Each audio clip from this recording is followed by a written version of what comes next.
Durant cette période de confinement et de crise sanitaire, il se peut que tu te sentes un peu plus stressé qu'en temps normal. Alors c'est vrai qu'il y a différents facteurs qui peuvent influencer du côté positif ou négatif sur ton état de stress. Je parle bien entendu de ton niveau de mobilité, de ton alimentation, de ton environnement, de ton hygiène de vie de manière globale. Mais il se peut que malgré tous ces efforts, en ce moment, tu aies quand même du mal à gérer tes émotions, à retrouver un équilibre émotionnel et à justement à lâcher prise, à être dans le moment présent. Alors durant cette période, il peut être intéressant de te tourner vers la phytothérapie si tous tes efforts justement, si malgré tous tes efforts tu n'arrives pas à retrouver un équilibre émotionnel, tu peux faire confiance à la phytothérapie qui est la médecine par les plantes. Et aujourd'hui dans cette vidéo, je vais te partager 7 plantes très efficaces justement pour lutter contre l'anxiété, contre le stress, pour lutter également contre les troubles du sommeil, puisque tu es peut-être en ce moment en train de souffrir de troubles du sommeil. Juste avant ça, je tiens à te rappeler que tu peux rejoindre mes emails privés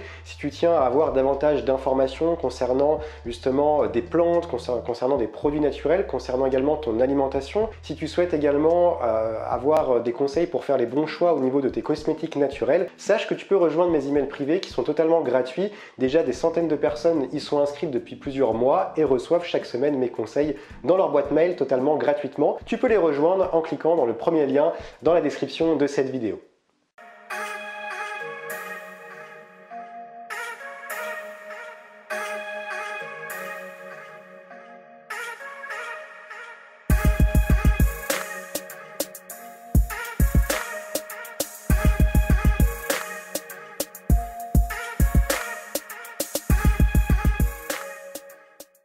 La première plante que tu peux utiliser si tu te sens stressé, si tu souffres de crises d'angoisse, de grosses sensations de stress, il s'agit de l'aubépine.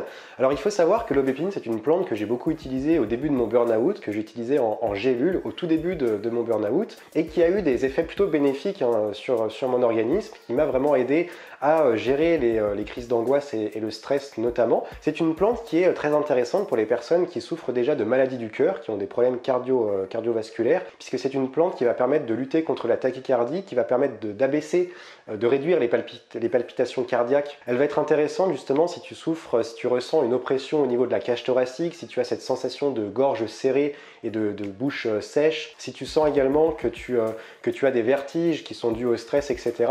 Elle est vraiment très intéressante. C'est une plante qui est aussi recommandée pour les personnes qui souffrent de diabète ou de cholestérol beaucoup trop important. C'est également une chose à savoir si tu te retrouves là-dedans. Mais à savoir que l'aubépine est vraiment très intéressante. Elle va notamment agir sur le système cardiovasculaire, sur le cœur. Et forcément, lorsqu'on souffre de stress, le cœur est fortement très impacté, la circulation sanguine également, donc ça peut être intéressant d'en consommer. Donc comme je te l'ai dit, l'aubépine, tu peux la consommer en gélule. Moi, c'est ce que j'ai fait durant les premiers jours de mon burn-out, lorsque j'étais en burn-out. J'en ai consommé pendant 3-4 mois à peu près, c'est d'ailleurs ce que je recommande. Tu peux donc les consommer en gélule en respectant des dosages de 100 à 400 mg maximum par jour. Tu peux également la consommer en teinture mère, donc les teintures mères, c'est des extraits liquides que tu peux consommer dans de l'eau, donc là en l'occurrence 40 gouttes maximum par jour diluées dans de l'eau, ou tu peux également en consommer en infusion également, c'est la méthode la plus douce, la moins concentrée mais la plus douce, et là je te conseille du coup entre 3 et 4 tasses par jour et de faire infuser en général 2 cuillères à soupe de fleurs séchées d'aubépine dans de l'eau bouillante à laisser infuser une quinzaine de minutes. La deuxième plante anti-stress totalement naturelle que tu peux consommer si tu souffres d'anxiété, de stress en cette période de confinement et de crise du Covid-19.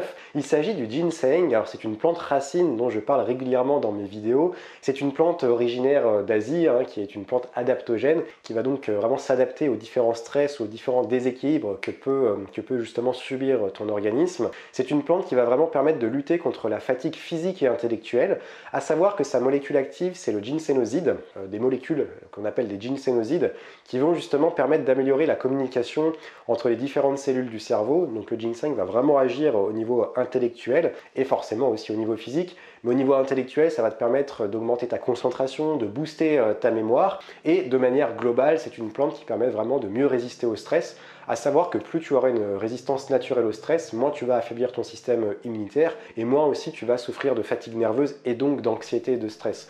On est vraiment dans ce cercle-là qui peut être à la fois un cercle vicieux ou au contraire un cercle vertueux si à la base tu arrives justement à gérer ton stress au départ. Alors comment tu peux consommer le ginseng? Tu peux le consommer en infusion. C'est quelque chose qui se fait également, mais tu n'auras pas une grande concentration en ginsénoside. Moi, ce que je te conseille de faire, c'est plutôt de la consommer en ampoule, ou tu peux la consommer en extrait fluide de plantes fraîches standardisées, entre 100 et 200 mg par jour grand maximum. Tu peux également consommer du ginseng en gélule, et là, il faudra une concentration entre 3% et 7% maximum de ginsénoside pour que ça soit assez efficace. Et je te conseille de consommer du ginseng le matin, de préférence 30 minutes avant ton petit déjeuner. Donc le mieux, c'est de consommer le ginseng à jeun une demi-heure avant de prendre ton petit déjeuner.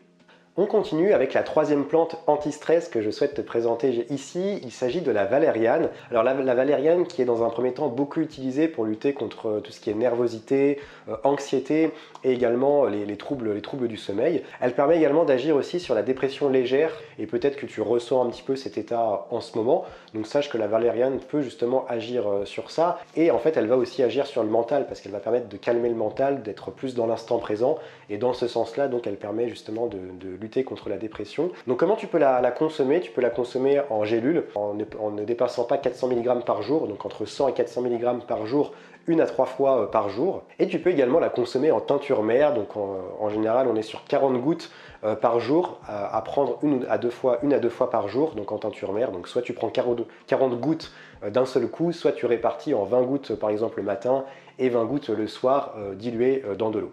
La quatrième plante anti-stress, il s'agit du millepertuis. Alors on peut également l'appeler l'Hypericum perforatum et le composant actif justement du millepertuis, il s'agit de l'hypericine qui va permettre d'agir sur la nervosité, sur les troubles du sommeil, également sur les états dépressifs légers bien entendu. Le millepertuis est également intéressant aussi chez les femmes pour justement retrouver un équilibre émotionnel durant le cycle hormonal, notamment chez les femmes qui vont souffrir du syndrome prémenstruel. Et le millepertuis a également des intérêts en local. Donc pourquoi je t'en parle ici? Puisque c'est également l'autre thématique que j'aborde ici sur ma chaîne, hein, les cosmétiques naturels, les problèmes de peau, etc.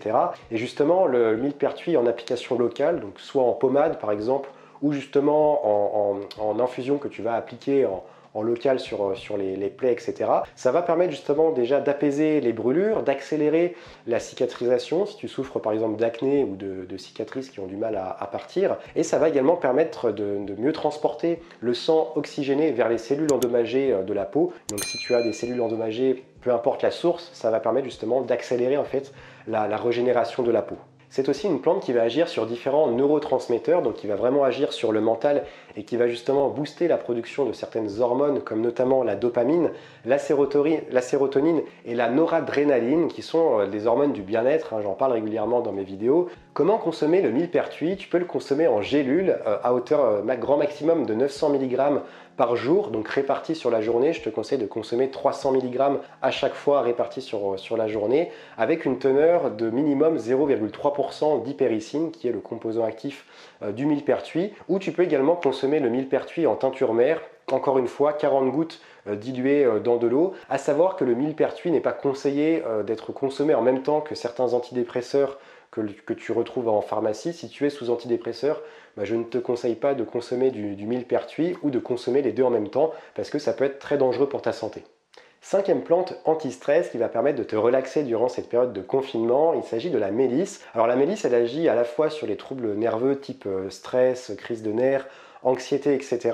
Mais elle va agir également sur d'autres aspects au niveau de ton corps et de ta santé, notamment sur le côlon, l'estomac, etc. puisqu'elle a un effet antispasmodique au niveau du côlon et de l'estomac. Elle va permettre aussi de réduire l'acidité au niveau de ton estomac. Elle va aussi permettre d'agir si tu souffres de tachycardie. Donc elle va donc permettre d'apaiser la tachycardie, justement de retrouver un équilibre cardiaque, d'apaiser les palpitations tout simplement. Elle va permettre aussi d'agir sur les troubles du sommeil. Elle va permettre de relaxer les muscles et les nerfs. Donc elle va à la fois agir sur le mental mais directement aussi sur le corps. Elle permet également d'améliorer la circulation sanguine, de stimuler la mémoire. Donc tu vois qu'elle agit vraiment sur différents aspects à la fois au niveau intellectuel et au niveau physique. Tu peux la consommer en infusion entre 1,5 et 4,5 grammes de fleurs séchées ou de feuilles séchées que tu vas faire infuser dans de l'eau une quinzaine de minutes. Tu peux également la consommer en gélule entre 2 et 4 mg par jour. Tu peux également la consommer en teinture mère entre 2 et 6 ml également diluée dans de l'eau par jour, à toi de répartir après. Et tu peux également la consommer en huile essentielle. Donc là, tu peux soit la consommer pure, donc 1 à 2 gouttes sur les tempes et également sur les avant-bras, ou tu peux te faire un bain relaxant, à savoir qu'on ne met jamais les huiles essentielles directement dans le bain. Donc je te conseille de mettre une dizaine de gouttes d'huile essentielle de mélisse directement dans une base dispersante. Donc tu peux retrouver des bases dispersantes en pharmacie, dans des magasins de cosmétiques biologiques, ou tu peux utiliser une alternative slow comme base dispersante pour ton bain. La sixième plante anti-stress, il s'agit de la rhodiole. Alors c'est une plante dont on ne parle pas forcément régulièrement, mais c'est une plante qui est très efficace, qui est originaire de Sibérie, qui permet dans un premier temps d'augmenter l'endurance, donc qui va vraiment agir au niveau physique, qui va permettre de stabiliser l'humeur et qui va permettre également de réduire la fatigue mentale lors d'épisodes de stress prolongés. Donc finalement c'est une plante qui va aussi te permettre de mieux résister au stress et de moins affaiblir en fait ton niveau d'énergie et ton système immunitaire. C'est également une plante qui va permettre d'augmenter aussi les capacités intellectuelles, tout en justement aussi en évitant la fatigue mentale comme je te l'ai dit. Donc c'est une plante intéressante si tu es en surménage, que tu es régulièrement épuisé de par soit ta situation professionnelle ou familiale personnelle, ou si tu as souffert de burn-out par exemple, etc. C'est vraiment la plante du burn-out, de l'épuisement nerveux, et elle est encore plus efficace si tu viens la coupler au ginseng, qui, je te le rappelle, permet également de mieux résister au stress, d'avoir une meilleure résistance au stress. Alors comment la consommer? La meilleure façon de la consommer, c'est de l'utiliser en gélule, à hauteur entre 350 et 700 mg par jour d'extrait de rosea, de rhodiola rosea standardisé. La septième et la dernière plante anti-stress, il s'agit de la passiflore. Alors la passiflore va permettre de freiner la production d'adrénaline qui, tu le sais, est boostée lors d'un épisode de stress. Tu produis davantage d'adrénaline lorsque tu es sous tension, lorsque tu es en épisode de stress. Donc ça va permettre de freiner l'adrénaline et finalement de réduire ton niveau de stress. Et la passiflore permet également de calmer les différents symptômes d'un épisode de stress ou d'une crise d'angoisse, à savoir les palpitations, l'hypertension, les troubles digestifs, la contraction musculaire également. Donc elle reste assez intéressante dans ce sens-là. Tu peux l'utiliser de deux manières différentes, donc je pense qu'il y a bien entendu il y a plus de manières de l'utiliser, mais ce que je te conseille c'est soit de l'utiliser en décoction.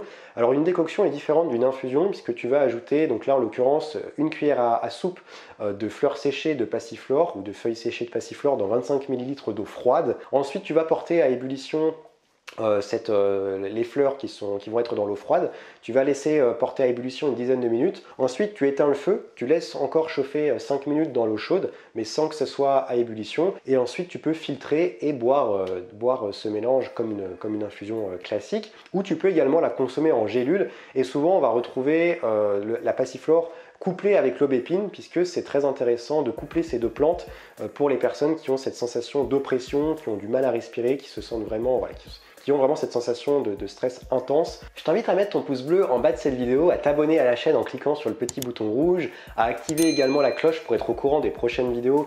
Et je vais proposer pas mal de vidéos durant ce mois d'avril et durant cette période de confinement. N'hésite pas également à me dire là dans l'espace commentaire, qu'est-ce que tu mets en place en ce moment si tu te sens stressé, angoissé. Est-ce que justement tu fais confiance à la phytothérapie? Est-ce que tu utilises plutôt des huiles essentielles? Donc est-ce que tu te tournes plutôt vers l'aromathérapie? Ou est-ce que plutôt tu fais des techniques de relaxation douce comme le yoga, comme la méditation? Peut-être que tu fais en sorte d'avoir une alimentation qui est riche en sérotonine pour gérer ton stress par l'alimentation, parce que c'est également possible. Voilà, partage-moi tes petites techniques, tes petites astuces pour gérer ton stress. Dis-moi ça dans les commentaires. Maintenant, si tu veux aller plus loin, si tu veux recevoir des conseils gratuits justement pour gérer ton stress, pour bien choisir tes plantes, tes cosmétiques naturels, tes actifs naturels, tes produits naturels, tes huiles essentielles aussi peut-être. Si tu souhaites également adopter une alimentation qui va agir sur ton niveau d'énergie, qui va te permettre de lutter contre la fatigue, contre le stress, contre la nervosité, je t'invite à rejoindre mes emails privés. Je t'envoie des conseils totalement gratuits dans ta boîte mail chaque semaine. C'est sans engagement, tu peux te désabonner quand tu veux. Et il y a déjà des centaines de personnes qui profitent justement de mes emails privés toutes les semaines, donc tu ne seras pas le seul à en profiter. Je te souhaite une bonne journée. Merci à toi d'avoir regardé cette vidéo. Merci à toi pour ta confiance. Moi, je te dis à très vite pour une prochaine vidéo. Et comme d'habitude, reste vert.